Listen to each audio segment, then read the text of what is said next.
السلام علیکم۔ آج ہے 1 اکتوبر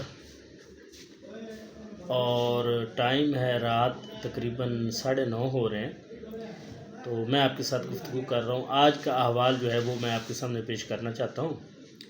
آج 63A کی ہیئرنگ ہونی تھی کورٹ میں، اور اس میں جسٹس منیب اختر صاحب نے بیٹھنا تھا، لیکن انہوں نے بیٹھنے سے انکار کیا، تو ایک نیا بینچ تشکیل دیا گیا اور اس میں سے ان کو نکال دیا گیا۔ بہرحال لیکن پھر بھی وہ جو آج ہونی تھی وہ نہ ہو سکی، اور اس کو پھر بھی کل پر ڈال دیا گیا۔ صورتحال بڑی عجیب ہے۔ آج بلاول بھٹو جو ہیں انہوں نے بلوچستان بار کورٹ میں سپیچ کی۔ ان کی سپیچ سے پہلے بلوچستان بار کے جو ہیں بڑے وکیل انہوں نے سپیچ کی، اور انہوں نے کہا کہ 25 اکتوبر کے بعد ہم قاضی فائز عیسیٰ کو بالکل ایکسیپٹ نہیں کریں گے، نہ ہی اسے مانیں گے، اور ہمیں بالکل وہ منظور نہیں ہے۔ اس کے بعد جب بلاول بھٹو نے یعنی زرداری نے ایک گفتگو کی، تو انہوں نے بھی کہا کہ میں آئینی ترمیم چاہتا ہوں، اور آئینی ترمیم میرے لیے ضروری ہے۔ میں کسی شخصیت پرستی کی تو بات ہی نہیں کر رہا۔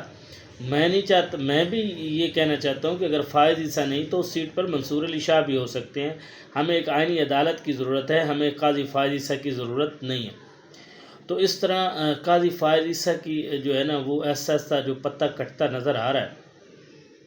دوسری بات یہ ہے کہ 63A کی اگر دوبارہ یہ فیصلہ ری رائٹ ہو جاتا ہے، دوبارہ اس فیصلے کو واپس لے لیا جاتا ہے، اگر جسٹس قاضی فائز عیسیٰ اس فیصلے کو اڑا بھی دیتے ہیں، تو آپ اس کا ایک پہلو نہیں دیکھ سکتے کہ صرف اس کا نقصان PTI کو ہوگا یا دوسری جماعتوں کو ہوگا، بلکہ اس کا نقصان نون لیگ کو بھی ہو سکتا ہے۔ بہت سارے سننے میں آیا ہے نون لیگ کے بھی ایسے رہنما MNA اور MPAs ہیں، خاص طور پر پنجاب کے اندر، جو اڑنا چاہتے ہیں، اور انہیں اڑنے کے لیے کوئی بھی جو ہے نا وجہ چاہیے، کوئی نہ کوئی ایک ایسا حل چاہیے، تو ان کے لیے بھی ایک بہت بڑا رستہ کھل جائے گا۔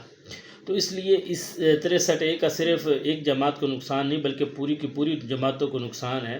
ان کو چاہیے کہ اس فیصلے کو ریورس نہ ہونے دیں۔ دوسرا یہ ہے کہ آج مطلب صورتحال ڈے بائی ڈے جو ہے وہ عجیب ہوتی جا رہی ہے۔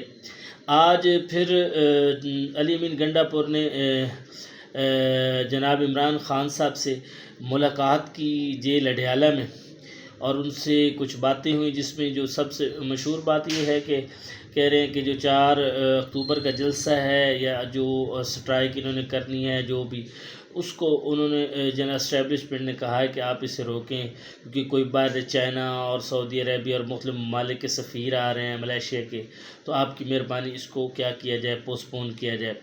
تو اس پر بھی فیصلہ ابھی تک تو کوئی مطلب PTI کی طرف سے آفیشلز کی طرف سے کوئی اس طرح کا فیصلہ نہیں آیا، لیکن پھر بھی علی امین گنڈا پور نے عمران خان سے ملاقات تو کی ہے۔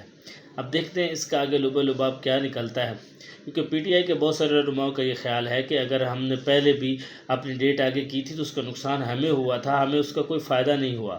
اب بھی اگر ہم آگے کرتے ہیں تو ہمیں اس کا فائدہ نہیں ہوگا بلکہ ہم نقصان ہوگا، کیونکہ حکومت جو ہے وہ اپنی آئینی ترمیم کے لیے اس ہفتے کے اندر مزید کوششیں جو ہے وہ تیز کرے گی، اور وہ آگے اس کی طرف بڑھ سکتی ہے۔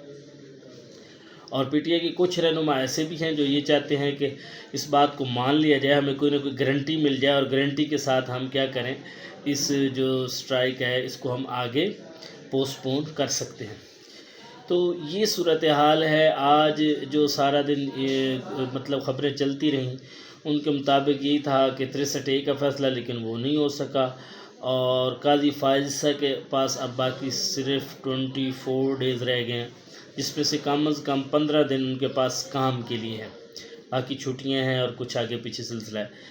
تو اب آگے دیکھتے ہیں کہ کیا صورتحال بنتی ہے۔ مولانا فضل الرحمان جو ہیں وہ بھی اپنی جگہ ڈٹے ہوئے ہیں، انہوں نے بھی بالکل کل گفتگو کی تھی، اور انہوں نے بھی اس میں کہہ دیا کہ میں بالکل جو ہے نا اس امینڈمنٹ کے بالکل خلاف ہوں، اور میں نہیں چاہتا کہ ایسی امینڈمنٹ ہو جس سے ہم یرغمال بن جائیں، بالکل فوج کے ہاتھوں۔ تو بہرحال یہ ساری گفتگو چل رہی ہے۔ اگر آپ کو ہمارا ویڈیو اچھا لگے تو چینل کو سبسکرائب کریں، لائک کریں۔